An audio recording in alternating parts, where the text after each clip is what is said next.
evening, everybody. Welcome to the April Astro Talk. Following tonight's presentation, we'll have supper, and I was going to say, should the skies clear, we'd open the observatory, but it's raining a lot, so I don't think that'll be happening. So before we begin, in the spirit of reconciliation, the Astronomical Society of Victoria acknowledges the traditional custodians of country throughout Australia and their connections to the land, sea and community, and we pay our respect to their elders past and present and extend that respect to all Aboriginal and Torres Strait Islander people today. I just also wanted to announce before we get into our talk tonight that our raffle winner, Easter raffle winner, was Richard Hiscock, which will be contacted via email, and he won the Red Cat 50, I think it was. So wonderful prize. We'll have another raffle coming up soon as well. Now, there's a few events coming up. We didn't get to host our Messier Star Party because of the total fire ban. It spoiled the party. And hopefully this Sunday we can have our live stream version of the ASV Messier Star Party stream, the stream you have when you're not having a Messier Star Party. But the weather's actually not looking great at the moment, so we may also need to reschedule that. But we'll keep you posted.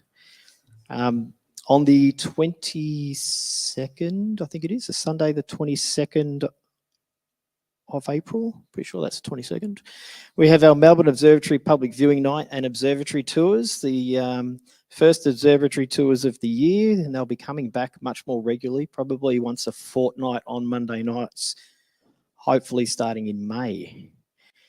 We also have a Wine Under the Stars event on the 29th of April up at Shiraz Republic. There are still tickets available for that. And on the 4th of May, we have the Star Wars live stream. That's no space station, it's a moon, which will be focusing on the moon. Now, there's been a lot of talk lately about science education and possible opportunities for the ASV to get involved with schools and community groups teaching astronomy. And tonight, Ken will provide us with a talk on another avenue of potential STEM outreach for not only the society, but the wider community. Ken Marquand is a past president of the ASV and current section director of the New Astronomers group, as well as our lone telescope coordinator. And after 38 years of working in IT, Ken was needing a life change. I'd need a life change after 1 year in IT. I don't know how you lasted 38. So he happened to find a role as a science communicator with a company called Mad About Science, which is possibly as far removed from his previous IT role as he could get. Ken will be sharing how to hook into the STEM umbrella, engage students, keeping it safe, nurture science as a relevant and fun, how an individual can bring their own experience to a classroom. Ken, the floor is yours. I'll use this one. You're going to use that one, that's right. I'll use this one. So hello, everybody, and welcome to a little bit of mad science. The last sort of 18 months, 2 years has been a transformation for me. I really did need a change, and it could not be more removed. So I'm working for Mad About Science, and when Mark first rang me up, I hung up the phone and I thought, how do I do this? I don't want to do it as an ad for Mad About Science, but it's going to be that a little bit. So I've tried to concentrate on what we do, how we do it, and there's a little bit of advertising in there, but I've put it mostly up the front. So interesting content. Mad About Science, I'm not sure how old it is. I think it's somewhere around 9 or 10 years old. I could be wrong. Don't quote me on that. My boss, Victor, took over the company Mad About Science, which goes out to schools and does science presentations. We do incursions, so we take everything to the school, which saves the school getting all their kids on the bus, driving them however long, however far that is, then doing their incursion, getting back on the bus, doing all that, getting, all the fees paid and all those permission slips signed. So we come in, we turn up, and all they've got to do is march the students from one classroom to the other classroom. We just take over a classroom for a day or 60 minutes, however long we're there for. So my boss, Victor, also runs a company called Haynes Educational, who supply all the science kit to all the schools. So if you need Bunsen burners, the glassware, test tubes, all those measuring equipments. So it seemed like a good fit that the two companies would complement each other, because you're dealing with schools and you're dealing with science. So yeah, that's working. That's going well. So let's get into what we're talking. So our discussion points tonight is who is mad about science and what do they do? Doing community things and running the big science shows and what they're about. Engaging the students. We're doing science. Sometimes we do really simple science. Sometimes we have expensive equipment there. And how do you keep that safe? Because safety is always number one. And then bringing it to the classroom space. Every presenter has come from a different background. Many of them have been, or nearly all of them have been scientists in a lab, or are studying for their degree, or they've been teachers, or combinations thereof.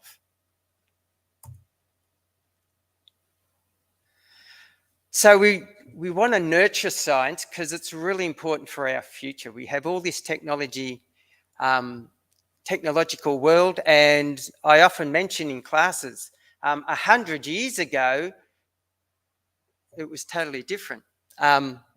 Getting to work or getting to school would have been different 100 years ago.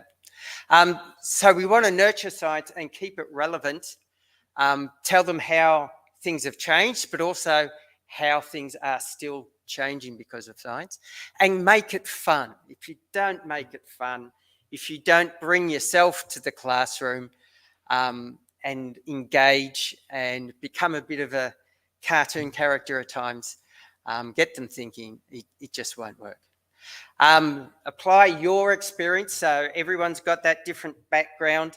So bring a little bit of your speciality into the classroom and give it that flavour, as well as doing all the things that are in the lesson plan for the day.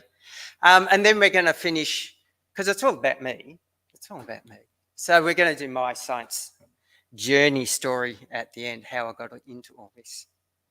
So here we go. So mad about science, we're really about delivering that quality science workshop and bringing everything to the schools. I was up in Shepparton, Albury, Wodonga. To do their science excursion, they were putting all their kids on the bus all the way down to Ballarat. They'd get a couple of hours there and then have to come back 2 hours out of a whole day trip. So I turned up and they thought that was just so easy. So we made it easy for them. And that's one of the big things about Mad About Science. We turn up, we bring everything, and they've just got to turn up with some students' enthusiasm, and we really work on that. We have about 25 staff as presenters, and we're in Victoria, Queensland and New South Wales. So that's 25 people going out doing the incursions, and we do the capital city. So in Victoria, we do Melbourne, we do all the suburbs around. So I'm often travelling to the other side of the city, down the peninsula, out into Gippsland. But I also do extreme visits up to Albury, Wodonga, down to Port Fairy, Bendigo, Ballarat. You get all over. So you have some overnight stays and you may go down. So last time I was down Warrnambool, I was down there for 3 days and we just hit all the schools, out of school care during school holidays, which is what I'm doing tomorrow. So you really do get a full gamut of different audience, right from the early learning centres. So you've got 3 and 4 year olds, right up to your grade 5s and 6s. which is a challenge.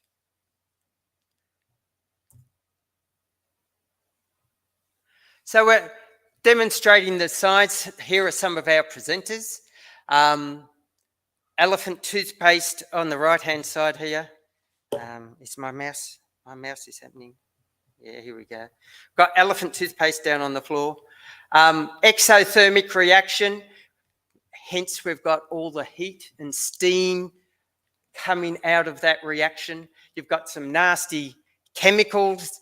This is a demonstration only. You would not have the kids doing this one because you would not want them putting their hands in the hydrogen peroxide that is part of that chemical reaction. So this is exothermic. It creates a lot of heat. I had one yesterday where we done bicarb soda and vinegar, and we went through all the chemistry, and I said, put your finger in. Tell me what's different about the temperature. And it's the opposite. It's endothermic. So the vinegar's really cold, and one little girl puts a finger in there, and she looks up at me. She's going like this. She's freezing to death. So the feedback from the kids is there. It's immediate, and you've got to read your audience constantly. We talk about all the different things like electrical conductivity. This is a little buzz box. Normally you have a circuit, 2 wires hang off the end. This one has 2 metal strips. You get 2 kids to hold the ends, and when they touch hands, all of a sudden it lights up because the circuit goes through their body, and when they touch hands, they complete the circuit. So then you say, could we do this with 5 people? And so then the kids are sticking their hands up. Pick me, pick me. So you pick 4 more or 3 more people. You get 5 people doing this, and you end up with the whole classroom in a circle. And when they're little kids, they're all over it and they're all holding hands. And as soon as someone's not touching, it doesn't buzz, it doesn't make a sound, the lights are off, and everyone's looking around. Who's not holding hands? Come on, come on. They're telling each other off. And then there's someone smart tapping out Morse code. It's really cool. And the whole class gets involved. When you get to 5s and 6s, or the boys and girls don't want to touch each other, so maybe you've got to do a boys ring and a girls ring. There's all these sensitivities you've got to learn to read the room, and sometimes the teacher will just stay there, say, you know, you've got to do it. And sometimes I'd say, do it for science, We get really simple questions like, why are forces invisible? Now you've got a magnet on the table and someone's running one around underneath. Why can't we see it? Why can't we see gravity? Well, forces, they're not made of matter. If they were made of matter, then they wouldn't be able to travel through the table. So it's got to be a force that doesn't get barriered by the material it's trying to go through. So, you know, we've got to keep answering these questions. And quite often in a class, you know, someone comes out of left field, asks a question, you've got no idea. It's something you haven't heard, you don't know.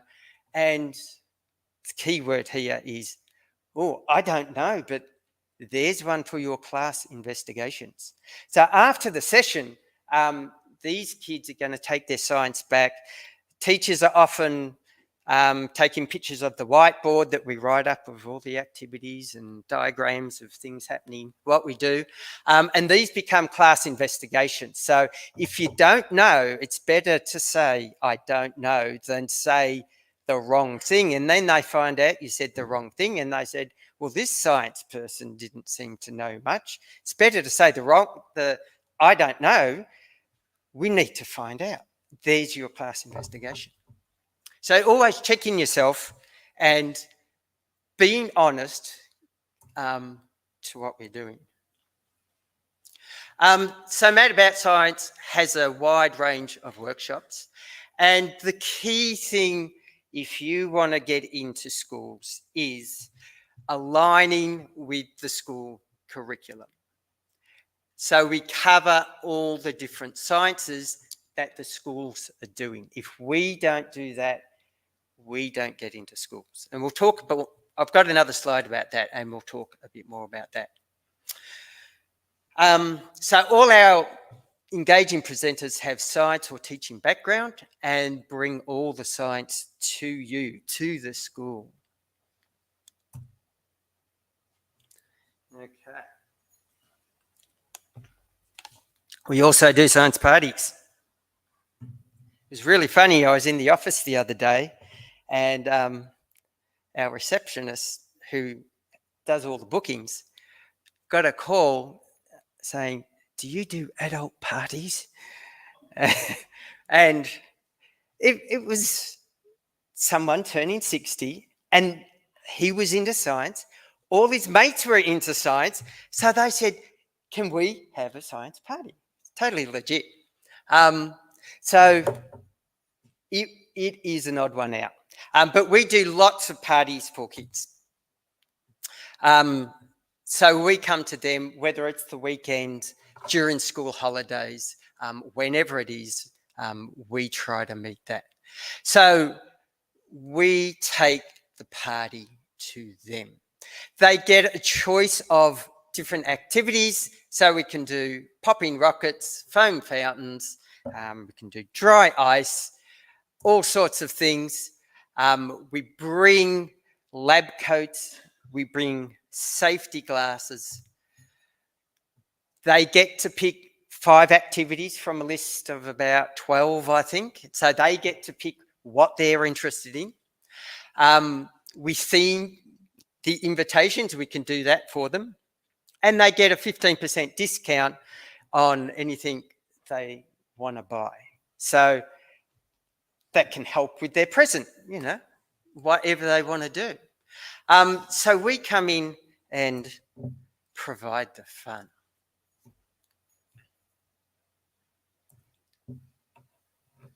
So here's some of the parties. These are UV beads. So you put them in sunlight, they turn purple. You put them out of the sunlight, they turn white. So you get kids tie these onto their shoes, put them on their bags, school bags. So when they see these beads turning purple on their shoes, they say, "Oh, I've got to go put my hat on." Helps reinforce those safety messages. And we talk through the science of why we need to wear hats and sunscreens, and that why there's UV, because it comes from a solar nuclear furnace 150 million kilometres away, and the universe doesn't care about people. It will happily kill people in the vacuum of space, the radiation. There's all sorts of ways to kill an astronaut that's caught out. So we help promote safety messages, back up what the teachers are telling the students and tell them why, how things work. Now, we've got quite a few pictures of kids now. These have all been signed off. A lot of them are actually kids of people that work for Mad About Science, which is quite funny. But yeah. Why Mad About Science? Well, we're all experienced. We all have that appreciation of science. We employ teachers who've been inside the system. They know how schools and curriculums work.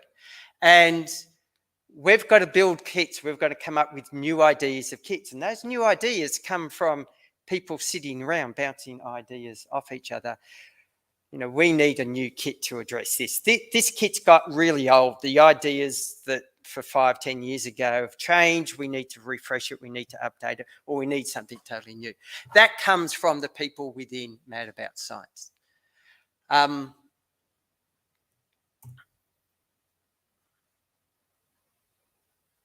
So we do all the different workshops, and here's where my experience comes in. Earth and space, and physical sciences, but everyone's got their own version, background of science. So we try to get the kids thinking about what we're doing in our workshops. So when we're presenting, we've got the experiment, we're about to do it, but we don't just say, hey kids, we're going to do this experiment, we're going to tip this in here and it's going to go whoosh. No, we get them to think.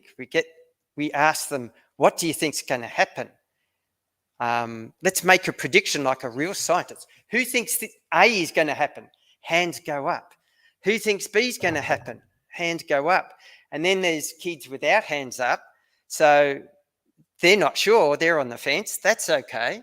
And then someone throws in, puts their hand up and offers a suggestion C, something different. And that's really interesting too. So we try to build that experience, that fun in the classroom.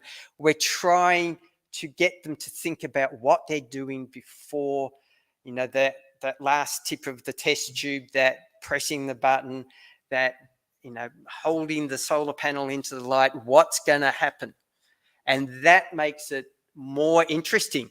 And you'll see it because you'll tell them which one was right, or the experiment goes off and those kids that predicted it, oh, I knew I was going to get it right. And the excitement, the fun, it's there. And then the disappointment, the kids, oh, I was going to say that, but I decided not to because my friend put her hand up. And it's all there. It's all in their faces. It's so much fun. And if you can work in the room, recognize what's going on, read the room, and work off that to help add that little bit. It's a feedback loop. You feed it back into what's happening and try to make it that little bit better. The van is parked outside for those people that didn't come. We've got 125 people in the room minus 100. 25 people. It is raining. This is our Mad About Science van. It really is a rolling business card. But yes, we really do travel to your locations because here we are. This is me down in Port Fairy. I was down there for a few days and just doing all the different schools. There's community events as well. You know, we're doing something with Bayswater Community Centre. We're doing some shows for them in the school holidays, and they often have festivals for each. So there's a Knox festival every year, and we set up a stand and we're part of that. So we try to do a lot around Science Week. Anything that's going on, we try to keep our ears to the ground and find out, try to get involved in a community as well as just being a business enterprise. If we can get out there, get known, get heard, and get some of these kids that might go to schools that can't or don't get mad about science they don't get that opportunity. It's another way for science to get to those kids and get some exposure for them. So it's all about the kids. It's all about the education, and it's all about building that interest. Occasionally there's trade shows, and we'll turn up to those. And we also go around the trade shows and find out who's selling what that might work for us about science. So this is one of our setups at a show, and you can see some of the different things on the table there. We do have a little telescope, because I'm talking to the Astronomical Society here. They're looking at that and saying that is the second smallest telescope I've ever seen, because we're used to much bigger telescopes. But it's a different market for Mad About Science. You know, we're not going to sell a $3,000 telescope in a science curio shop. But there's all sorts of other education things. So human body here, The kids can come along and pull all the parts out of the human. And some kids dive on this and pull it all apart and put it back together. Other kids will not touch it because it's like, that's disgusting. I wouldn't touch that. So there's all sorts of kit out there that we use in our shows to help them get into science, as much hands-on as we can do. And we'll talk a bit about hands-on versus demonstrations a bit later. On the right-hand side here is our Vortex Cannon. Now, this is from one of our mad science shows. Usually we come into a classroom, we set up 6 tables, have up to 30 kids, and we do experiments with that class. But especially during times like school holidays, around Science Week, or any time a school wants to get in us for science, and they've got 150 kids, and they just want to do them all at once. So we'll come in and do a show with 70 kids. Maybe they'll break the school into half to 2 lots of 75. And the Vortex Cannon, it's great. It's great. So you ask kids, what is a vortex? And they say, some kid will put up their hand and they say, oh, you step through there and you travel to another time. And I said, no, too many computer games for you. And, eventually they come up with whirlpools and tornadoes. But this shoots a big ring of smoke, and it's a really fun one. We tell them we've brought a weapon today and we're allowed to use it on the kids. So watch out. You behave. Settle down. But it's a fun kind of weapon. It's the kind of weapon a clown would have. So it just gives them a puff of air in the face.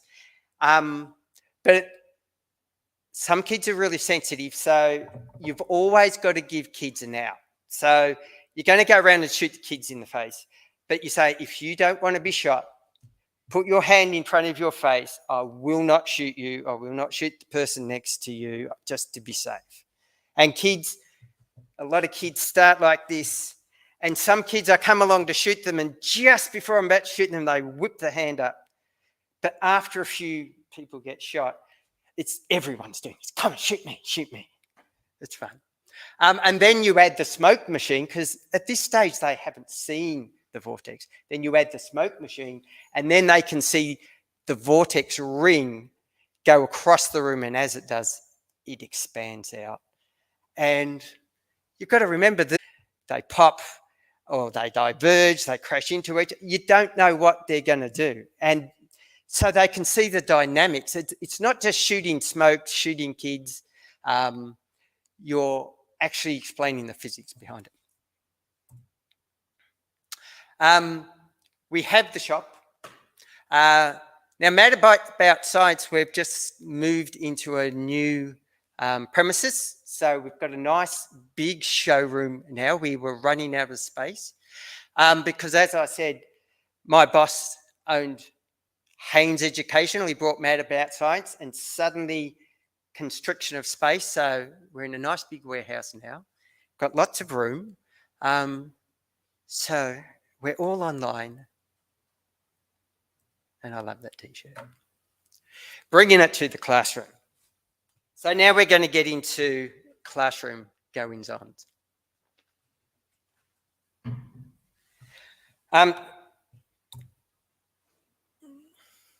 Science is all about demonstration with explanation. I've got a t-shirt that says, science is like magic, but it's real. And that's the difference between a magician and a science demonstrator. A magician will do a trick and it'll look wonderful, and you'll wonder how he does it, but he's never going to tell you how it works. So we're kind of like a magician, but we've got that one extra layer. Wow, that was amazing. And then, how did it do that? Why did it do that? Can we do it again? Or is it a one-time thing, like a chemical reaction? Once they react, that's it. Or can you do it over and over? So we're using the demonstrations rather than just a verbal talk of explaining how something works. It's the demonstration that gets the kids going, that gets them interested. Now you can see our professional science communicator there, Caleb. He's our training officer, our lead on all the presenters. So you can see him being very professional there. He is great with kids. He's great with demonstrations. But what is he doing here?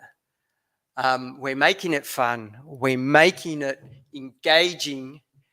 And that is the real challenge. So the more we can perform, ham it up a bit for the kids, the more they're going to get interested in it. Why demonstrate something yourself if the students can do it? Now, when I first started, we have a sheet that we work off, a lesson plan. It's usually about 6 or a dozen pages. And when I was first going through this, it would say activity, and this is what they do at their tables. The kids all go do this activity, and then it says demonstration, do this. So when I started, I was doing those demonstrations. Here, I'm going to pick up this, I'm going to add this, I'm going to put this in here, and it's going to do this. Well, what's the fun in that? If it's simple, why not give the air blower to the kid, the toilet roll to the kid, and tell them what to do? If they muck it up, it's a bit of extra fun. And then you just refine them, give them a bit of assistance as they need to do what they do. And that's the experience they can take home. So one of the first things I thought, hang on, I was talking to one of the other presenters, and they said, oh, give it to them. And we were doing this hairdryer with the ping pong ball, levitation, and the kid, he's there, he's got the hairdryer, and he's staring at this ping pong ball doing levitation, just floating in the air. And I said, the funny thing is it will follow him wherever he goes, because it's in a funnel of air. It's like the ball is being held by little fingers all around it. So I'm asking him to turn, to walk along, and he's frozen. And I had to break his gaze.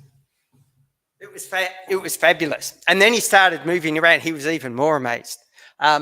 So if we can get kids up doing the demonstrations, where it says on the sheet, demonstrations, do this. I wasn't reading it properly. I wasn't hooked into the program yet. And as I talked to other demonstrators, because I was in, absolute learning mode, talking to teachers, how did I go? What can we, is this fitting in with what you can do? All these learning cues, and talking to other presenters.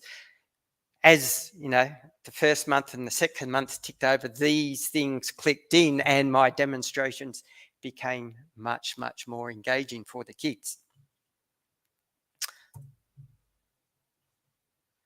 So rather than having an experiment and just explaining everything to them, ask them, what is going on here? Now, we've got a tube here. We've got boiling water. We've got dry ice. We've added some colour to help everyone see, just a few drops of food dye.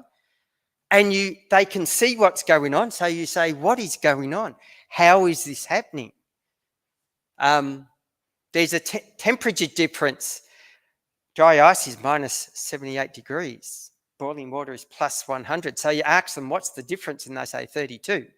It's a maths question, guys. Think about it again. And some classes get it like that. Other ones you get 6 answers. So you ask them, what's going on? How is this happening? And then if they don't know, you just tell them. You give them a few guesses. And that's part of reading the room as well. How are we going on time, Mark? Good. Thumbs up. And when you finish a demonstration, When you finish, you say, do you understand?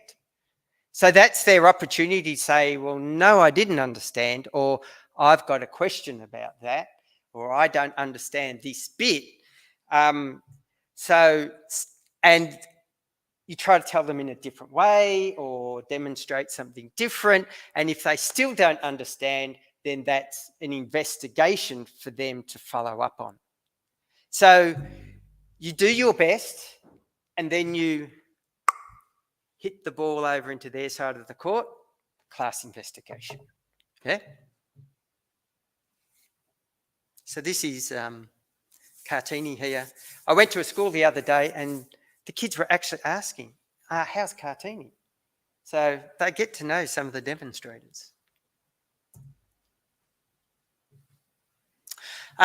Include a bit of science news. This is always good. If something's happening in the news, something happened this week, like when that earthquake happened, I got to school, all the kids are talking about the earthquake. Where were you? What were you doing? Were you on the toilet?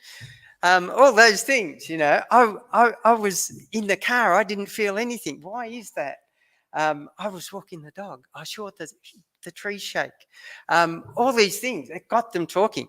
So if there's something happening in the news, now here's one of the examples. They put a helicopter on Mars. So I told them the little story. At NASA, as you know, to build your rocket, build your spacecraft that's going to go on the rocket, that can take 5 or 10 years. So 12 years ago, or I can't remember the number, one of the guys sat down with the science team and says, what do you think we could do if we had a helicopter on Mars? And there was silence in the room. And then they come back. I think about this. This would be awesome. Can you do it? And they say, we have no idea. For 10 years, they kept refining how they might do that, what they would do if they got it approved. And for 10 years, they campaigned for that to happen. They finally got the go-ahead, and they had a bit over 18 months to build their spacecraft. So they called themselves the Wendy Team because the NASA checklist, it has to go through all these checks: temperature checks, electrical checks, vibration checks, vacuum checks, launch checks, all the systems. You know, they've got all kilometers of wiring. Is every wire connected to the correct thing? There are so many things. If they started hitting a few, losing some tick points, that would be the end. So they call themselves the Wendy Team. We're not dead yet. We're still going. And they made it. So just in that couple of minutes, you can relay your story. So you usually in a demonstration, you have time to tell a little story like that. And you have time for a couple of kids to tell you their stories. Otherwise, the rest of your time, you're doing the lesson plan and you're delivering what you're there to deliver. So there's that little windows of opportunity. And if you can fit them in, you fit them in. Yep.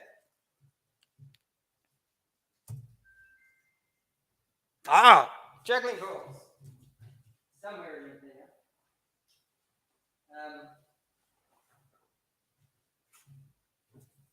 We're all getting older. I say, looking at the 11-year-old in the audience. Oh, really? Would you like to come up and juggle? Why do it myself if I can give it to somebody else? 2 or 3? 3? Let's see what you can do. What's your name? Henry. Hello, Henry. Welcome. This is your first time. No, good. Tell us a bit about yourself and show us your journey. Well, I'm 11 and I'm with, Henry, and I've been juggling for like 3 years, 4 years since COVID. Oh, about the same as me. Yeah, it was a COVID thing. So I started with COVID and I enjoyed it a lot. Why are you here today? To Learn. Oh, good answer. Let's see if you can juggle. Here we go. Oh, nice.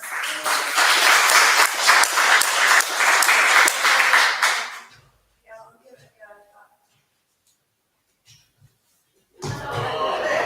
I'm not that good on title, so it's a bit hard. But yeah, enjoy it. Thank you. Thank you. Awesome. Where'd my juggling balls go?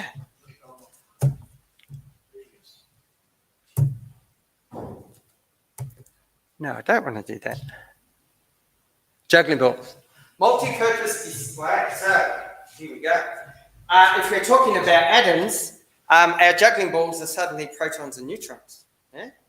And around the outside are buzzing the electrons. Yeah? If we're talking about the state of matter, we have matter that's frozen. We usually use water because they know what ice is, they know what water is, and they know what steam is. So when it's ice, the particles are locked. There's a little bit of vibration, and if you measure that vibration, you can work out what the heat is. Yeah? Can you still hear me okay? I'll port over here. And then the particles are locked in place. They really can't move, and that's why it's called solid. They're solid, they're locked in place. But as you take the ice out of the freezer and leave it, the temperature heats up, so the movement, they start jiggling more, and it becomes a fluid, and a fluid, they're able to slide past each other. So the particles can move, but they still have that fluid movement. So if I drop a ball, I am spilling my liquid, and if I spill my liquid, what does liquid like to do? If one part of the liquid goes, the rest wants to have a party and go too. Yeah? So, solid, liquid, gas, who can catch? I'm looking at a bunch of old people here. Here we go. So now, as we heat up, we go from having that fluid that still has a tension between the particles, because here's a classroom experiment for when you go back to the class, students. Get a coin, a nice big one like a 20 or a 50-cent piece. Make a guess of how many drops of water you can drop onto it, and then start dropping. And you'll notice that the water just doesn't sit flat, and as soon as it reaches the rim, it falls off. It actually builds up a bubble on top. Actually, I ask them what happens, and they tell me a bubble comes on top. And that surface tension, that while it's a liquid, that tension, that force between the particles is still there. And you can get an enormous number of drops on a coin. I'm not going to tell you how many, because when you get home, you're going to do it, aren't you? Yes, you are. So as you keep heating them, so you now put your water into the kettle, they start moving faster and faster. So they go from moving very slow to moving very fast. Spilt my water again. And then they become a gas. And when they become a gas, that liquid tension is gone, and now the particles can move in any direction they want. So here we go. Our particles are free to move, which means they can go out into the audience where they can catch them. And the kids... Now, this was very genteel. The person they come to, they put up their hand. The kids are dying. They're having fun. Some come back like that. Some come back at 100 miles an hour. Some plonk down. They throw it and it plonks. Or the kid in front of them slaps it down. Now, I don't know if the other science presenters can juggle, but this is me bringing one of my things to the class. And I always find the juggling balls are on the front of my table. And if I haven't done anything, the kids will come up and say, "What are they for?" So it's all fun. It's one of my specialities. I'm sure the other presenters have their own thing. Now, sometimes you've got to demonstrate something.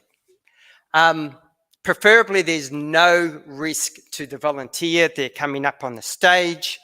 You invite them up, and you're typically demonstrating because there's not time for everybody to have a go at this one thing. So you demonstrate, and you may get 1 or 2 or 3 people up to help with the demonstration.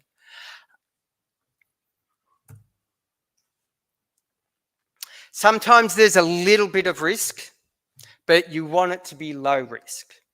And the presenter's got to manage that. So they've got to tell them, you have a piece of equipment there like a Van de Graaff.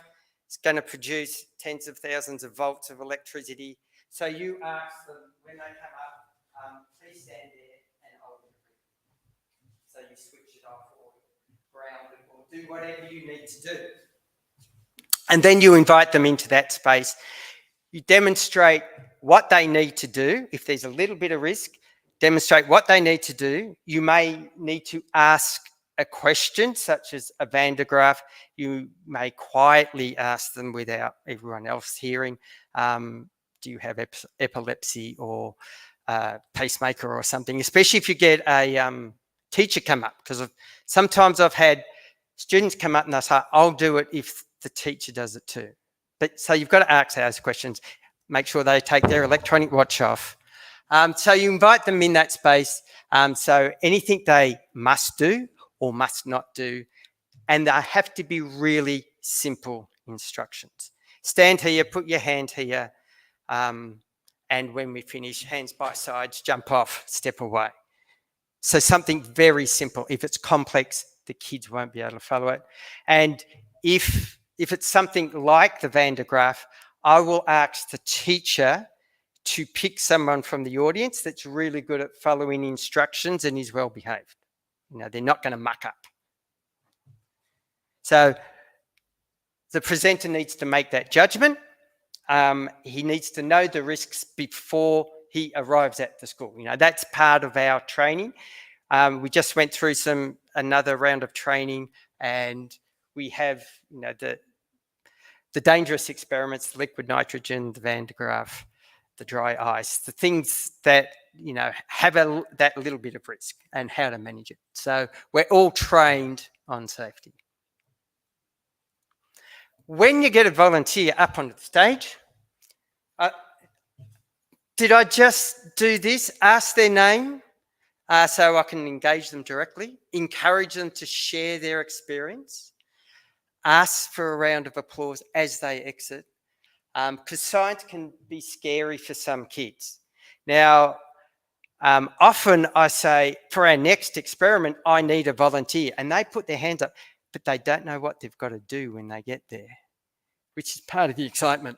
So sometimes they might have to roll up their sleeve and put their hand in a jar that's got Orbeez in it, and it feels all slimy and gooey and horrible and things like that. So that can happen too. So they deserve their recognition. They exit with a round of applause, and that getting everyone to clap just adds that excitement to the room. And I've I was in Croydon doing one show. Little girl came up and stood on the Van de Graaff. Her hair stood up, and confetti flew from her hand. We'd done all that. I was down Warrnambool 3 months later, and she was there, and she said, all the kids come up and asked me, what was it like? What was it like? She was so excited. So she was quite happy for someone else to do it, to get their turn. Every now and then, I do so many schools, I see so many faces, I can't keep track of who's come up, because not everyone gets to come up. So sometimes I'll pick somebody and they've already been up. So I'll say, and they usually turn around and pick someone else. They're happy for someone else to share it. Some kids just want to try to trick you. They put something in their pocket. I haven't got one.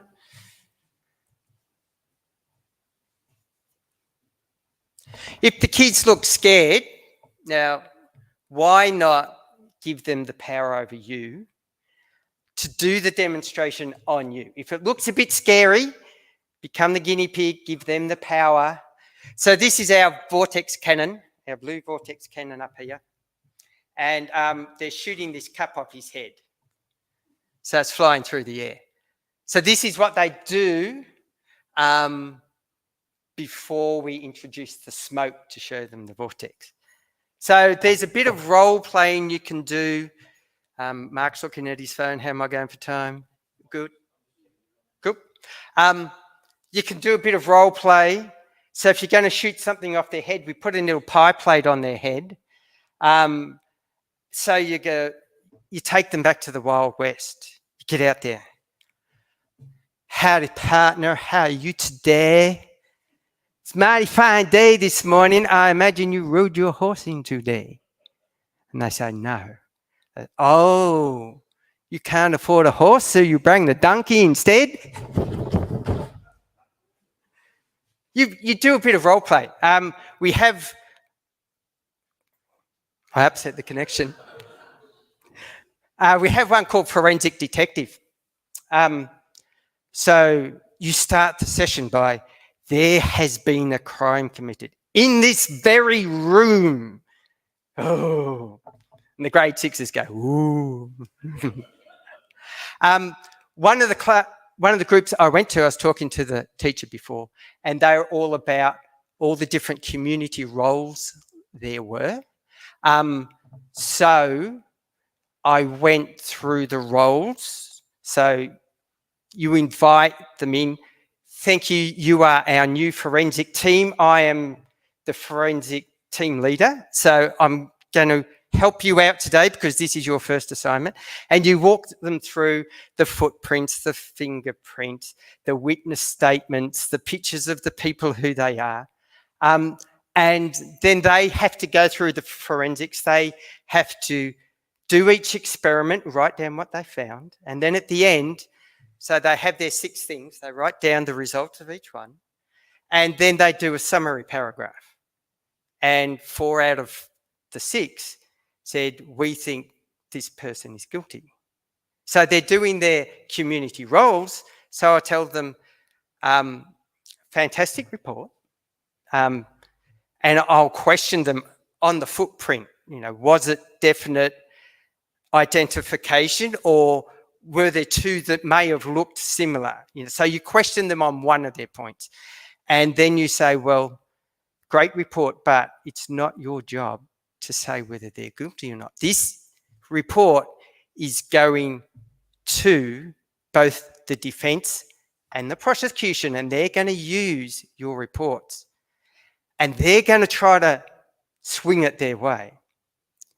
It's the judge, it's the jury, it's the courtroom that decides. So you get into that little bit of role play. And now I come out at the end as the judge. And you know, you play with that. So there's all sorts of fun. Now, it can be safe. Remember when I said sometimes you pick a volunteer and they don't know what they come up for? They get up here and they don't want to do it. Don't dwell on that. Don't put it back on them. They say, you try to explain maybe a bit more about what they're doing and that it's safe. But if they don't want to do it, you don't go on about it. You say, would you like to pick someone else? Or I pick someone else. So you always give them an out. And when they're on that Van der Graaf and their hands on there and their hair's up, before they've got there, you've told them, if at any time you're feeling a bit freaked out, you want to escape, you can just anytime put hands by sides, jump off and step away. And that's your out. So you always offer people a way out of doing something. And even the simple things, everyone holding hands for that buzzer and light thing. If they don't want to hold hands, they just take a step back and they're not part of the circle, but they can watch. Now, some things we do are dangerous. Here's our little flamethrower. Now, this puff of flame is there for less than a second. But you clearly define your danger zone. Your danger zone, Caleb's got the front, everything in front of him is a danger zone. There's nobody there. And the students are behind him on the other side. When I set up some of the dangerous kit, I will have my table here, and I will put my science tubs about 1.5 meters or 2 meters in front of me, and I will tell them this is my space for your safety. No one comes into this space unless I invite them, and when I do, I'll tell you where to go. So safety is always important. Make sure you're following the lesson plan. If you're doing elephant's toothpaste, you're not just going whoosh, whoosh, whoosh. You're measuring all your what am I trying to say? Ingredients. Measuring all your ingredients. Thank you. You're making sure they're all in there before you add the last one. And if something were to go wrong, that 2 meter gap is your safety. Yep. So if something sprayed a little bit further than it did, that will be okay. So it's all about safety, and we all do that training. Folia party. I was midway through a sentence. We had been doing packing peanuts, and we add water to the packing peanuts to see what happens compared to foam balls. Foam balls invented about 80 years ago, made from oil, predicted to take 1,000 years to break down, dangerous for the animals, the environment, bad idea. 50 years ago, they came up with packing peanuts. They put that in water. And I was saying, these are really folia party, aren't they? And I was halfway through my sentence, and the teacher standing there, and she rolled the eyes back into the head. And I said, and the word for that is biodegradable. And she said, she'd done this. I don't know if it was because it was a Catholic school, but she'd done this little, thank you. And these things happen. It's something different. Something happens all the time. So the folia party is to relate to them. The biodegradable is, this is the science names. Now, some classes, some sessions we do with grade 1s and 2s, and we do them with grade 6s. The grade 6s, you do your transformations between ice, water, steam. You write on the board all the transformation names, and then you turn the board around at the end and you ask them the questions, and they need to get them because they're grade 5s and 6s. They should know them. Grade 1 and 2s have no idea what you're saying, so you don't say those things. The language has to go up and down to suit the level of the class you're doing. And it's really challenging because sometimes you'll come in and do 4 sessions at one school and they're all 5s and 6s. Sometimes it's a small school and you'll do grades 1s and 2s, then 3s and 4s, and then 5s and 6s. And your brain is doing gymnastics trying to work out the levels. So demonstrations now we do to the hands-on. Activities at their table must be inherently safe. So even if they've done the wrong thing, mix the two things together, it's safe. Bicarb soda and vinegar. You know, if they get a bit of vinegar in their eye, it'll hurt, but they can just go wash it out. It'll be fine. Bicarb soda might irritate their skin. They wash it. It'll be fine. So inherently safe.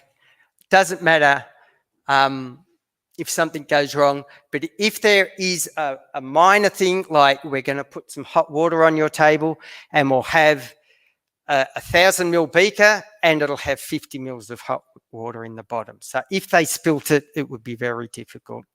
And we do things, simple things to get around that, as we don't have them sitting at the table. If something hot spilt on them and they were sitting at a table, it would pool in their lap. If they're standing, it's just going to fall on the floor. So we don't allow them sitting down. It's in our pre-instructions that go to school. 6 tables, no chairs. So safety is everywhere, and you just keep adding these little bits and they add up to make it safe. We've talked about making predictions before the experiments, asking the kids, why did that happen? How did it work? What made it go? So it's demonstration and explanation. And whether they get those answers right or wrong when they're doing their predictions, they're going to learn from it.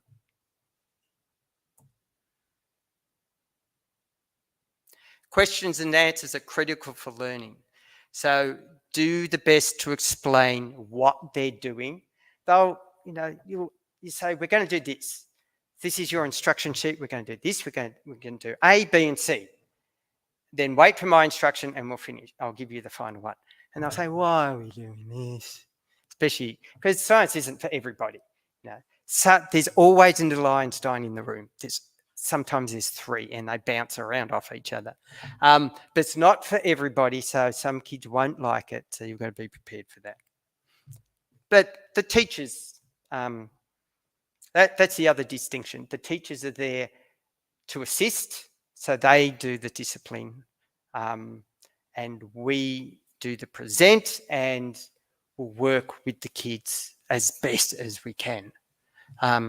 And if the kids are playing up, you can, do the clap hands, the waterfalls. There's various ones of those that kids respond to. So if you can find out from the teacher beforehand, what's there, it could be hands on heads or anything. Find out what it is in their school and do that. And if they're not paying attention, you can either stare at the teacher, maybe have a chat to her, or him, her, and get them to help you out. And you're always prompting the teachers. Like we're going to go to our tables now. I'm going to ask the teacher, and you look at the teacher, I'm going to ask the teacher to split you up into 6 groups. Is that okay for you? And because they know the kids, they know which ones play up when they get put together.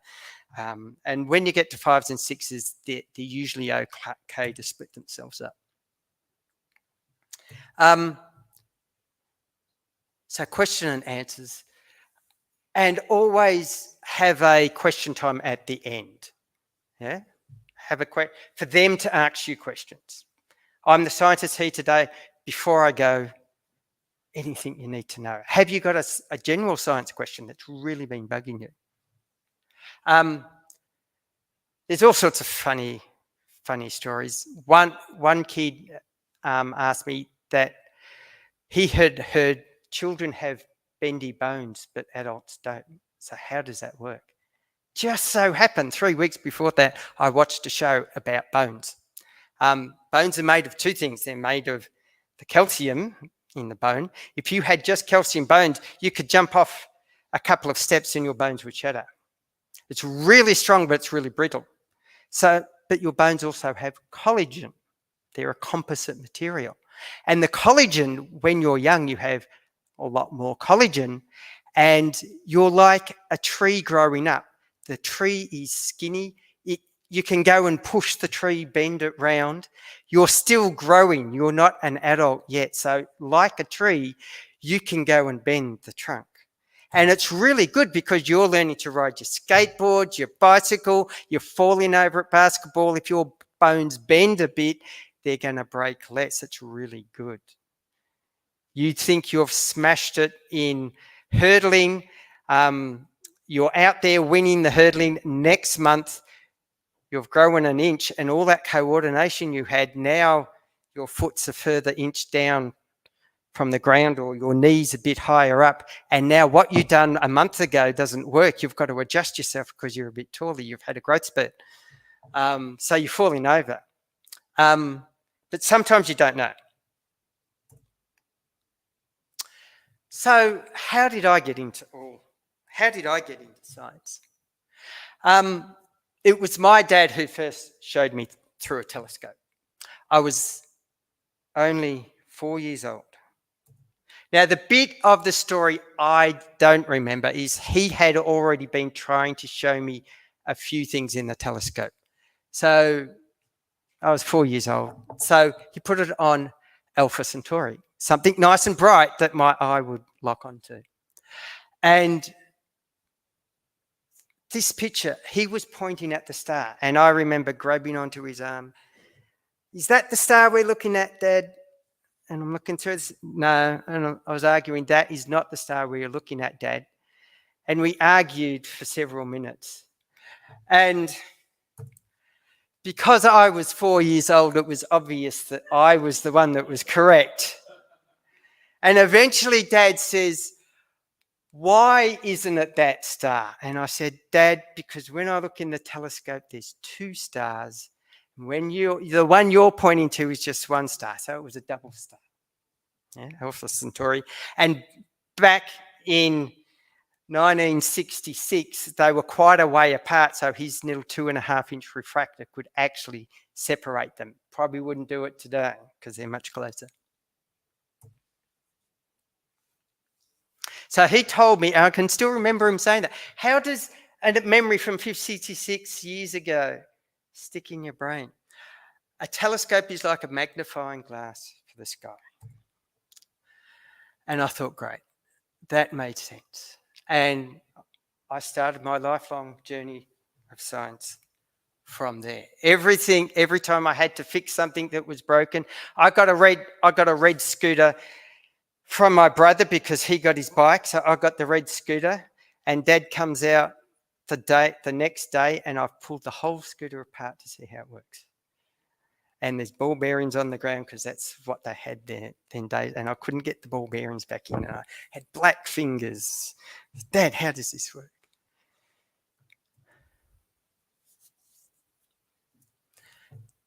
So my journey to science presenter, a lifetime interest in science, starting age 4, the number of things I've read. I read a book, I talk to somebody about it, they tell me about another book, so I go read that, or a magazine, or an article, or a web link. How many hours have I sat in front of the computer or a TV watching all these specials? And you watch something, and 3 years later, you watch the same story in a different show, and they tell you another piece of the show. So when the first Mars lander went to Mars, they showed this printer printing out these reams of paper with 1s and 0s on them. Yeah? And he's on the phone saying, you've got to come in, all the data's coming in from the spacecraft. And then you see another story that they'd actually made a coloured in hand map because the computers were so slow that it was going to take days for the image to pop out. So they hand drew a colour-coded map. And then later, a third show told me each of those numbers on the page corresponded to a colour. So they cut them into strips, glued them all together, and then they went down and brought crayons and used those crayons to match the colours and drew their pencil. Now, at JPL, that poster is on the wall with the little packet of the actual crayons that were used. So 3 shows over 10 years put that all together for me. It's fantastic. New Astronomer Group and all the interactions around that. Numerous other section meetings that I've been to. The monthly meeting lectures, both listened to and, like tonight, I'm presenting one. Attending university lectures that the ASV advertises as going on, or someone like Barry Cleland would tell me, are you going to Monash tonight? This is on, or next week. The dark sky nights up at our Leon Mao Dark Sky Site, planetarium visits, and I actually, because of the ASV, I actually got to go through the back room and see what was in there, and views through all the different telescopes I've ever looked through. I still have the original telescope that my dad looked through when we were 4 years old. I'm going to restore that one day. I was ASV president for 3 years. All those council meetings I sat at, saw all the insides of what goes on, and organising the VASTROC and NACA conferences when I was president. After 38 years in IT, it really was getting stale and challenging, and I was looking for a lifestyle change. I was sitting there wondering why I was still doing it. And I just left IT not knowing what I was going to do. I could be driving a bus. But who would have thought that I've spent my whole life building these skills for a job that I never expected? And that's me playing with, let's go back one. And this is me playing with some liquid nitrogen. We're pouring it out from the dewar, which is what you carry it all in the van, into a flask, which is what you use for the show. Now, the red and the blue duck, you have two squeaky ducks. Oh, they're so cute, aren't they? Wonderful. And you hit both of them with a hammer and they squeak. And, oh, this one's a bit smelly, needs a bit of a bath. The only thing I've got is liquid nitrogen. So you put him in minus 198 degrees and you bring him out and you dust him all off, polish him up nice and shiny, and you hit them with the hammer and one of them explodes. And the kids go, no! But it's all about how different materials react, and you do gases, solids, liquids, and all those things. It's part of it. So that's one of the big shows. And in the background, you can just see with my mouse here. Come on, mouse. We use ducks not much. This is one of my tubs. So I've got a line of tubs going across in front here, and that's the separation zone. So working as a science presenter, I'm somewhere between 18 months and 2 years at this. It could not be more different.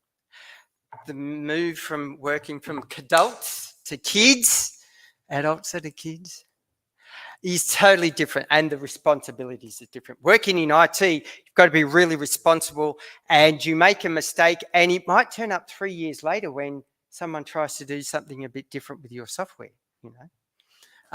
It can be a very different way of measuring. You muck up in IT, you may roll out and day one, bang, nothing works. What's gone wrong? There's a lot of responsibility, but it's a very different way of measuring your outcomes compared to working in a room with kids, because the feedback there is instant. Which lesson plan today? Which one will I pick? That is a picture of our lesson plans, and that's not all of them, because there are still some I haven't done. So it's really hard work. You've got to learn 20 plus different lesson plans, all the different science experiments and demonstrations within them, and how you conduct them, and what's the safety for each one. Some appear multiple times so some experiments are in 3 or 4 of them, but there's a lot to learn. So this full 360 of different subjects, and all these subjects fit into the state curriculum. Remember, we're doing Victoria, New South Wales and Queensland, and education is a state responsibility, so it's a little bit different between the states. So your incursion has to help the school complete their schedule of activities, what they're doing with the kids. Now, this can work in a number of ways. You can come in and you can say, today we're talking about chemistry, or today we're talking about natural disasters. I've been asked to come talk to you about this. Have you been doing some of this? Often it comes back, no, we haven't started. So you're there to kick them off. Sometimes it's halfway through, they're already started, and sometimes they're at the end, and the teacher will be checking their progress. How many answers are they getting?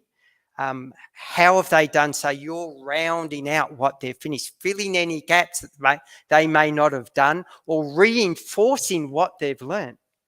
So I often say, did you see what Gavin done there? He put his hand down inside his brain, he looked all around and he pulled out the word that nobody else in the room could remember. Some people had it on the end of their tongue but couldn't get it. But Gavin reached into his brain and pulled out the word. I know the words are inside your heads.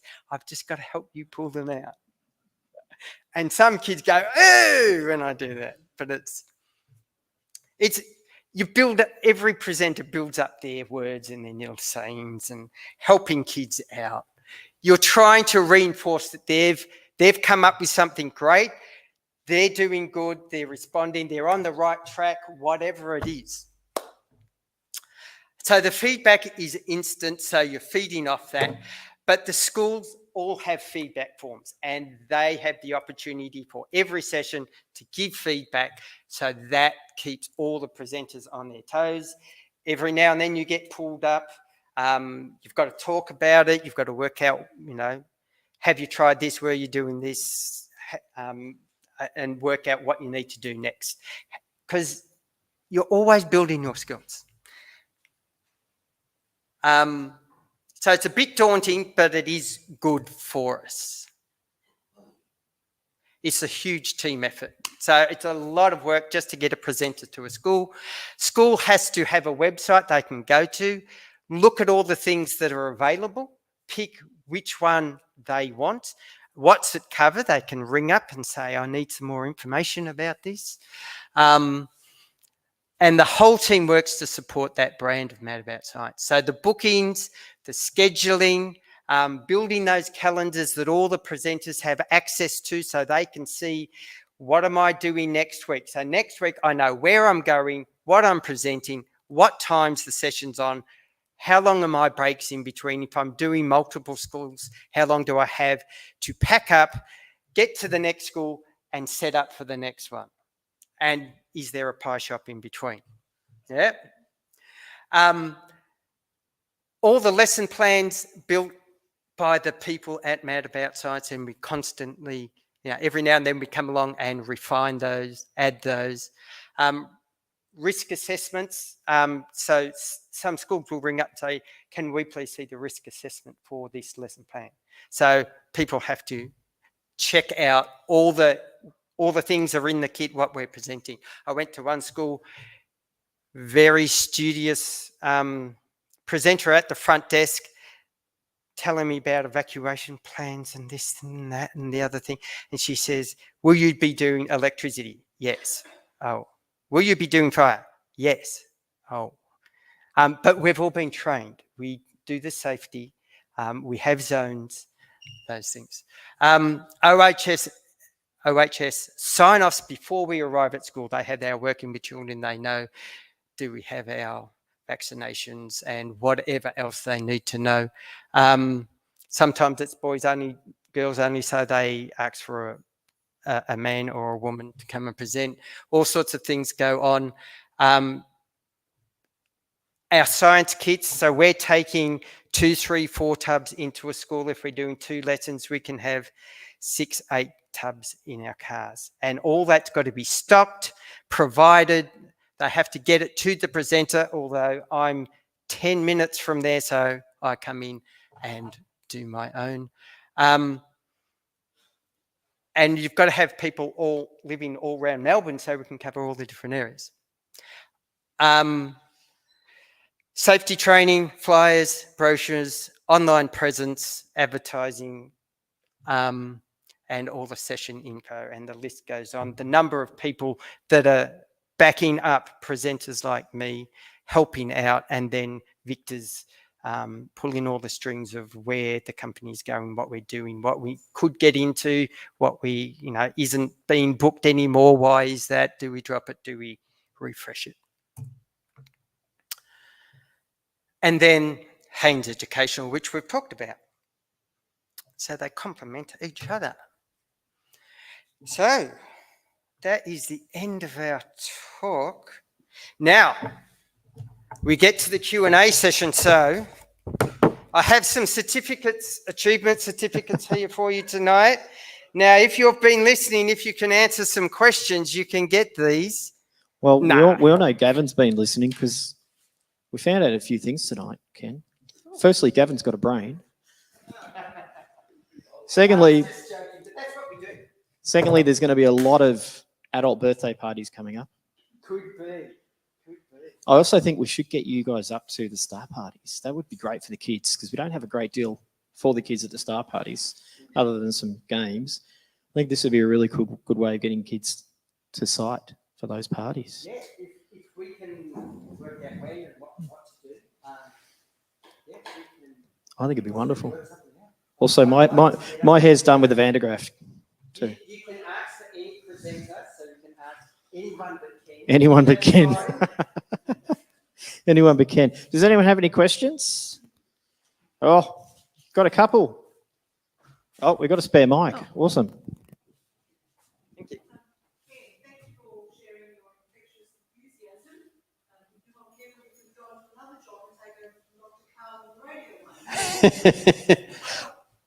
I'd love to. Yeah. If it's not commercial in confidence, could you explain what the elephant toothpaste comprises of?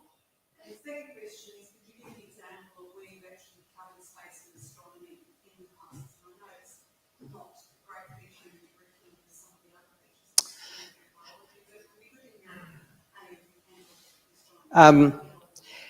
Because this is going out to where kids are listening, I'm not going to say what's in elephant's toothpaste because it is a nasty thing. We don't want kids playing with it. Yeah, we'll take that offline. We do an Earth and Milky Way session. If we go back to my fan fold, Earth and Milky Way can edit. So I've gone through the Earth and Milky Way, added some ideas and cleaned up some definitions. But we do want more things in our Earth and Milky Way. They have a session, and I think you've had your juniors doing this, where they have the stretchy piece of fabric and we put a weight in the middle and then they roll the balls around so they can see gravity. And that's what's in the lesson plan. What I do is I start them with Newtonian gravity. So I start with the sheet on the floor and we roll the ball across and it goes in a straight line. And Newton, he understood gravity and the mathematics, but he didn't know what made it work. So it was like when two big massive objects come near each other, it's like an invisible rope holding them together. So I put one of my juggling balls in the bag. And juggling balls, we've got to sell more of these. So I put my juggling ball in the bag and we've got the sheet on the floor. And I say, well, Isaac Newton thinks there's gravity and it's spinning around and there's this invisible rope holding it. But what is holding it? So if you let it go, it flies off. And then we lift the sheet and then put the weight in the middle. And then they see the curvature of space and time and roll the ball and see that the curve is doing what the rope does. So I've added that and I want to talk to Caleb and a few others. That's something we could put in the lesson plan so everyone is doing it, but we've got to talk through that and write it up and do those things. But we could do a lot in that space, but it's about what the curriculum says the kids are learning, the order of the planets, the size of the planets, things like that. So we've got to fit in with the curriculum. So if you want to tell them about constellations, not really interested, but I'm telling them they should at least find the Southern Cross because that's on our flag. Yeah? So I'd like to do more, but it's what the curriculum says as well. We've got to work within. So, interesting. Again, thank you very much for your enthusiasm and your madness of science. I see that you do review the lesson plans, etc. But do you, with all this, say, in 6 months, a year, evaluate what has actually gone on and what the students have, what impact on the students, or is it just the end of the session? That's what the feedback forms are about. And And they also, come every 6 months. So is it? if a session is not getting booked, if it's available and it's not getting booked, we'll say what's going wrong. Why aren't people doing this? We've just gone through and removed all the single-use plastic out of all our kits and found ecological replacements.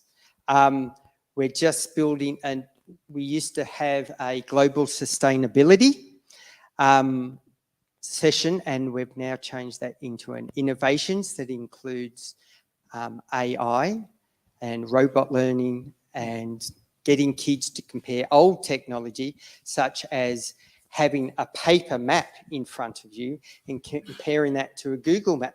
What does the paper map do that the Google map doesn't? Melway's map, the detail is a lot richer than a Google map, but a Google map is going to tell you how long it takes you to get there and which is the best way and where is the traffic accident. Yeah, look, I understand that, but the question really was, sorry. Do you evaluate this to see what is the actual learning impact in 6 months, 12 months' time? Okay. That's more of a school. Oh, you leave that up You to mean school. for what the you kids to are learning? develop these things. Oh, when we develop them. Yeah, through the evaluation that you've done over the time. So do we evaluate what you're doing? Yeah, yes. And the impact of the learning on the child.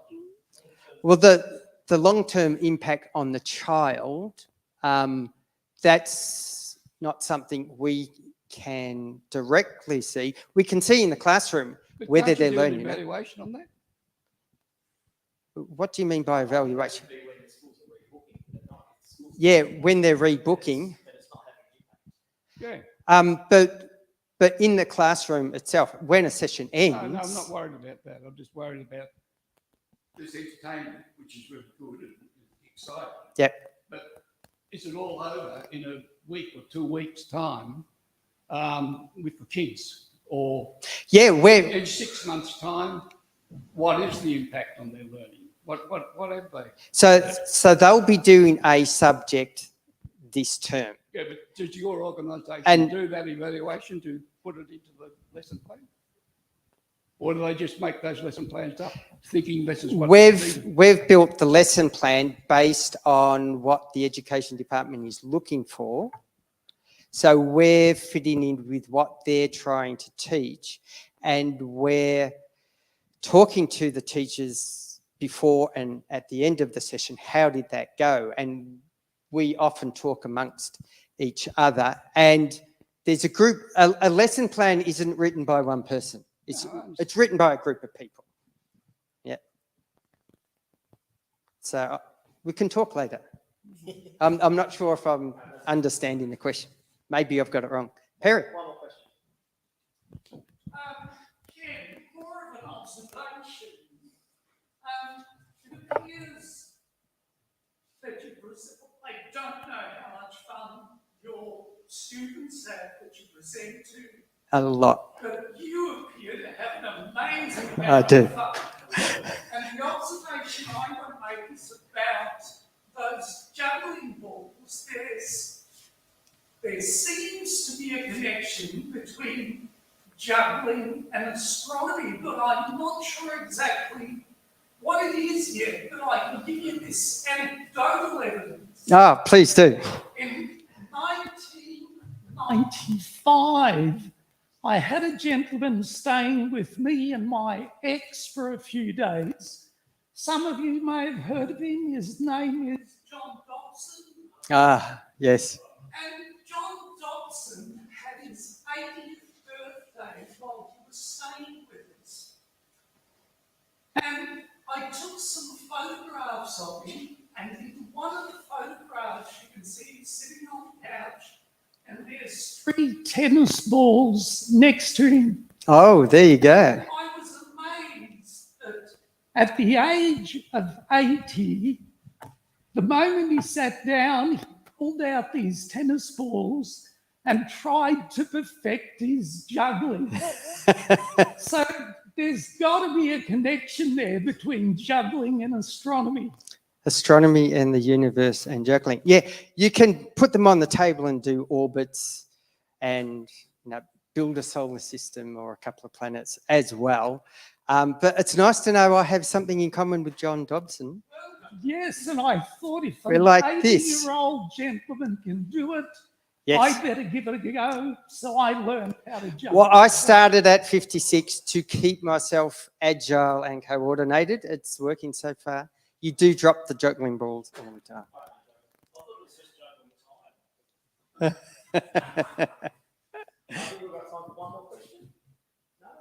Is there an online question? I don't know. That was what I was looking at for you, but it's very hard to tell at the moment. I think that'll probably be a no to the online, but we can probably go back. There are a lot of big kids who want to have birthday parties. Oh, yes. So madaboutscience.com.au. One of the other things is we value add. So on the website, there's a button up in the top right-hand corner. It says free experiments, and there's 20 or 30 experiments that teachers can do with the students in the classroom, or kids can do at home, just using stuff they have in the kitchen. Nothing dangerous. So that's something after we've gone. Here's something else you can do after we've gone. The Top right-hand side. The right-hand side. Top right-hand side. See, There's some brochures down on the floor if you would like one. Gavin's putting an order in tonight. Okay. So, Ken, just want to say thank you again. I'm going to use. Hang on, I'll do this one. Thank you again for tonight. It's a wonderful talk. There's a lot to learn. There's a lot that the ASV can get out of this as well. And I really do think we should get you guys up for the Star Party, that's for sure. And get some science happening. Wonderful. And bring the Van de Graaff. We'll fix my hair and we'll see how many pacemakers. We'll see how many pacemakers we've got out there as well. Thank you, everybody, for joining us tonight. Thank you, Ken. And the Melbourne Observatory viewing night's the 23rd, Sunday the 23rd, not the 22nd. So there's still some tickets available for that. Not many left for the actual tour through the observatory, but still plenty of viewing night tickets left. Our Star Party stream this Sunday, One Under the Stars on the 29th. Plenty of events happening. Check out the new website. And once again, everybody, thank you for coming. Oh, yeah, one more before we go. Before you go, I've got a sticky note to remind you here. Oh. Loan telescopes. Oh, loan telescopes. The booking page for everybody online listening as well. The booking page is not there at the moment. End of the weekend. There will be a new way to book loan telescope. If you've already booked, you'll have to do it again, but we'll send out an email about that. We can hold spots for those people who had already booked. Yes. Yep. I know a few of them. There we go. That'll be ready by the end of the weekend too, which will be good. So thank you, everybody, for coming along. We're going to have some tea or some snacks now. And for those who aren't here, you'll miss out, but we're not going to open a telescope tonight. And we'll be going to the library later on, about 15 minutes. Head over to the library. We'll see you next month.